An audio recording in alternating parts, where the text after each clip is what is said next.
All right, everyone, welcome back into another props video. Going to be touching on the top prop bets for the Thursday slate of games in college football. Let's go ahead and get into it. So I do want to start off with a little bit of a slate slash game preview, if you will. Looking at it, guys, right now we aren't getting that many prop bets in general for Thursday's action of games, okay?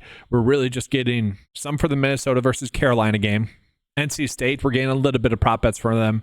Colorado is obviously the marquee kind of team on this slate. A lot of people are going to be betting on that, and they're going against North Dakota State. We're just not getting that many prop bets. But what I'm going to do is I'm going to go kind of through my favorite picks for this game or for these games and give you guys my reasonings as to why I like those. And just in general, I want to call it that when we're looking at trying to find an edge with the sportsbooks data that we have, we're not getting that many lines just yet for all those prop bets. We're literally getting 5 right now. So that's something that we'll be adjusting on the 9-to-5 PrizePicks and Underdog cheat sheets for you guys up until lineup lock. So hopefully we get those soon here, but I still think we are gaining a decent amount of edges. So I did want to go through and talk about those. And so the one that I think is going to actually be the best one is going to be this Darius Taylor rush yard prop line. And so I want to call it his projection line at 109.07. So that is a big distinction in terms of the line that we are getting compared to the PrizePicks line and the average sportsbook line. Now, the average sportsbook line, some have it at 70, some have it at 69.5 for his rush yards. When we're looking at that line, we are seeing that we are getting a slight advantage. Now, the one thing you're not seeing here is, one, let's look at the game total, 2.5 point spread. So this tells us that this game should be a close game. And let's just kind of take a further look at that game there. And what we will notice is that about all the lines are going to pretty much be on par with that. So we're not like getting any distinction in terms of lines, which is good. I like to see that. And so what we'll see is last year, guys, he went off and really just dominated, averaged 133 rushing yards per game. And actually, these two teams met up last year as well early on in the season, and he had 138 rushing yards in that game as well. Now, the one concern that I'll have with him is that he's currently dealing with a hamstring injury. This was cited on the 16th of August. Okay, if that was a true hamstring injury, in the NFL, we kind of treat it as 3 to 4 weeks, typically speaking, more on the 4-week side. So that is something to monitor. Now, it was reported as a minor hamstring injury. All reports from PJ Fleck are noting that he should be good to go in this game. And so he should be good to go. Now, that is the concern, is that he might be a little bit limited. And I would imagine that's why we are getting this line a little bit lower than what it probably should be. And part of the reason as to why that is going to be is because you look at the quarterback that they brought in. You got Max Brosmer, Max Brosmer is someone that was a quarterback that transferred to Minnesota this year or for this season from New Hampshire. Now, he really went off and dominated there as well. But kind of given that this is his first start in really, I guess, big time football, if you will, maybe they try to commit to that rushing game a little bit more as well. At the same front, I will say that his line does seem to be a little bit too low as well. But I do, like, I could be, like, it'd be weird. I want to choose one of these two, right? I want to choose one or the other. Now, I maybe like this one as well. I don't say we want to put them both in the same slip. I don't think that's going to correlate. It is a decently high-scoring game and a close-scoring game, so they both could work out. This is a low passing yards total as well. He's going against North Carolina as well. In this matchup against North Carolina, quarterbacks did average 240 passing yards per game. Now, I would contribute that a little bit to that Carolina team being, pretty solid last year. And so I wouldn't read into that too much, but it's not a bad thing to note. And if we look at these two prop bets that I just called out for, let's say, on Underdog, I like the fact that we are gaining a little bit more lines here on Underdog. And so I do hope that there's like a bigger edge on Underdog in general. We kind of look at it. Maybe there is. We are seeing some prop line differences. Again, kind of just looking at this rushing one for Taylor. Like, we could potentially just be betting his under on Underdog and then betting his over on PrizePicks, because we are seeing a decent prop line difference. I would imagine Underdog is kind of pulling that in because of what he did last year against them. And I kind of think that's the edge that we have there. Now, again, we are getting a little bit more prop bets on Underdog. Maybe if you are looking at to bet the over passing yards for Max, you're betting that over on Underdog. And I do think that's something that we should be doing, especially you guys are someone that plays on multiple sites. Bet the over passing yards for Brosmer on Underdog. Bet the over rushing yards for Taylor on PrizePicks. I think that's the best route to go. But are we getting any other edges for this game? Not really. I mean, we got an under bet for Daniel Jackson, which obviously if we're going to be running this under, then we would not want to pair that up with a Brosmer over passing yards. Okay, so that'd be something you could potentially do on a site like PrizePicks. Now for North Carolina, we are getting a decent amount of prop bets for them right now. I don't see a big edge with them currently, really how it sits. Maybe a little bit the kicking points. We saw that pop up on the underdog cheat sheet where we could chase a push. We see the average sportsbook line would have this at 6.5, but it's about a 53% chance for him to get it at 6.5. Now it's definitely weird that underdog and PrizePicks have went ahead and bumped it down to 6 instead. The reason why that is strange is because it's only a 53% edge or likelihood from the sportsbook. And so typically speaking, they wouldn't bump it unless it's a 54% likelihood, because that's when we start to gain an edge on them. So definitely a weird line there. I would say the fact that they're bumped, I don't mind using those as like pushes where the data is telling us that this is basically going to be a push. That's why the line is that way. All in all, though, I don't like to chase those. The one that I think I do like a decent amount is going to be looking at Hampton for his under rushing yards, which I know a lot of people are going to hear that and not like that, especially in this game total. It's a close scoring game as well. I'll touch on the reason why I like this one, and it's almost due to him only having 46 rushing yards against them last game. Now, I do think it's worth calling out that game was a little bit of a blowout, 31-13.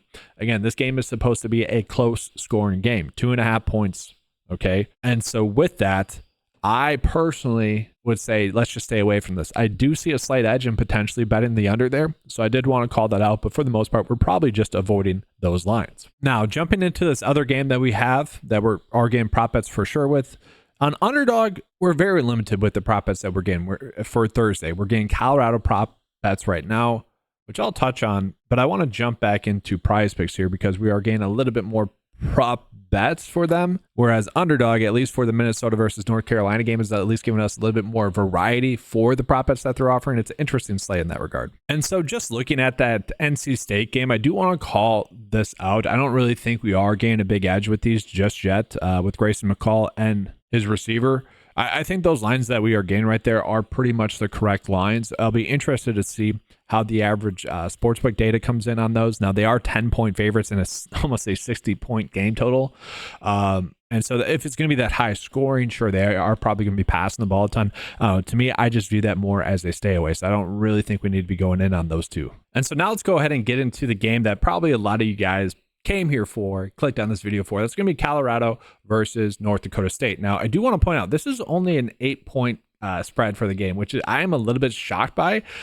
So, like, the Bison are going to be in this game is what it's telling us for the most part. Now, 7 points is a lot, but in college football, as long as the team can stay around, that's going to be interesting. So, about a 59 for the game total as well, so it should be a high-scoring game. Let's go ahead and start out with the North Carolina State quarterback. So we look at the lines that we're getting for him, and we're going to see his passing yards line is about 177.5. Now, I do think that that's an interesting line, given the fact that he's going against Colorado, who, last year was not a good defense. They did struggle against the pass as well. And again, North Dakota State, not a terrible team, but what's the thing that we know about North Dakota State as a program? Their quarterbacks tend to rush the football a little bit more than they do passing. And so Cam Miller is no exception to that. And so we look at kind of Cam Miller's stats from last year, and be careful doing this, but I think it is going to be true for him again this year. We see that he only passed for about 179 passing yards per game. And so this really tells me that PrizePicks put out this line basically based off of his average. That's what they're looking at there.